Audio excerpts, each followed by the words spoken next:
എന്തൊക്കെയുണ്ട് മോളുടെ വിശേഷങ്ങളെന്ന് ചോദിക്കുന്നവരുടെ അടുത്ത് മോൾക്ക് 1 വയസ്സാവാറായി എന്ന് പറയുമ്പോൾ അവർ ഞെട്ടിത്തെരിച്ചിട്ടാണ് ചോദിക്കുന്നത് 1 വയസ്സോന്ന്. അത് തന്നെയാണ് ഞങ്ങൾ വീട്ടുകാർക്കുള്ള അവസ്ഥ. അതുകൊണ്ട് തന്നെ മോളുടെ പിറന്നാൾ ഇപ്രാവശ്യം നല്ല രീതിക്ക് തന്നെ നടത്തണമെന്നുണ്ടായിരുന്നു. അങ്ങനെ ഞങ്ങൾ നേരെ ഡ്രസ്സ് എടുക്കാനായിട്ടുള്ളൊരു യാത്രയായിരുന്നു കേട്ടോ ഇത്. അപ്പോൾ കരിക്ക് കണ്ടപ്പോൾ കരിക്കും വെള്ളം കുടിക്കാമെന്ന് വെച്ചിട്ട് വണ്ടി സൈഡാക്കിയിട്ട് അങ്ങനെ നേരെ കരിക്കും വെള്ളം കുടിക്കാൻ പോയി. 2 കരിക്കേ പറഞ്ഞുള്ളൂ, പക്ഷേ 100 ആളുടെ തിരക്കുണ്ട്. അങ്ങനെ ഞങ്ങൾ ആ കഴമ്പ് കിട്ടാനായിട്ടുള്ള തല്ലൂട്ടത്തിലായിരുന്നു അങ്ങോട്ടും ഇങ്ങോട്ടും ഉണ്ടായിരുന്നത്. അവിടുന്ന് ആർക്കെങ്കിലും വേണമെന്ന് വലിയൊരു രസത്തിന് വെച്ചതാണ്. അപ്പം ഞാൻ വേണമെന്ന് പറഞ്ഞിട്ട് പിന്നെ അതിൽ നിന്ന് മേടിച്ചു. അങ്ങനെ ഞങ്ങൾ അതൊക്കെ കഴിച്ച് കഴിഞ്ഞിട്ട് പിന്നെ പാവറട്ടിയിലായിരുന്നു ഇത് കയറിയിട്ടുണ്ടായിരുന്നത്. ഞങ്ങൾ ലക്ഷ്യമിട്ടിട്ടുള്ളത് ചാവക്കാട് വരെ പോകാമെന്നാണ്. പാവറട്ടിയിൽ നല്ല കടകളുണ്ടെങ്കിൽ അവിടെ കയറാമെന്ന് വിചാരിച്ചു. വണ്ടി 1 കിലോമീറ്റർ അകലെയും ഞങ്ങൾ നടന്നാണ് ഇതുവരെ എത്തിയിട്ടുണ്ടായിരുന്നത്.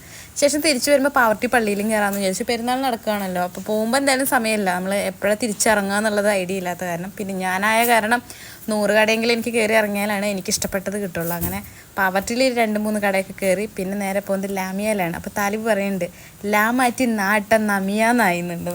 ഇൻഷാ അല്ലാഹ് ഭാവിയിൽ അങ്ങനെയൊക്കെ ഇടാൻ പറ്റട്ടെ. അങ്ങനെ ഞങ്ങൾ 2-3 ഉടുപ്പ് കയറി. ഏകദേശം മോഡലൊക്കെ ഇതുപോലെയായിരുന്നു. ഉമ്മാക്ക് ആ ഒരു ഉടുപ്പ് ഇഷ്ടമായിട്ടുണ്ടായിരുന്നു, പക്ഷെ അതെടുത്തില്ല.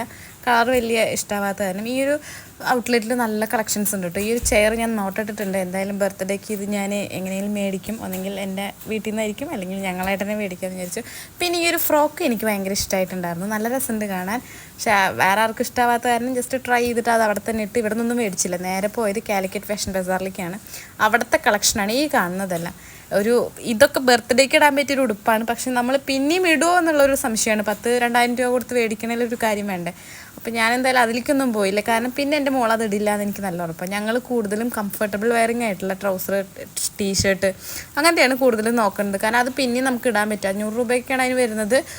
ഒരു ജോഡിക്ക് എന്തായാലും ഒരു 600 രൂപയിൽ വരും. പക്ഷെ അത് നമുക്ക് എങ്ങനെ പോയാലും ഒരു 3-4 മാസത്തോളം ഇട്ട് പൊക്കോളും. പിന്നെ ഈ ഒരു ഫ്രോക്ക് എനിക്ക് ഇഷ്ടമായിട്ടുണ്ടായിരുന്നു. ഇത് നല്ല രസമായിട്ട് നല്ല കംഫർട്ടായിട്ട് കിടക്കും.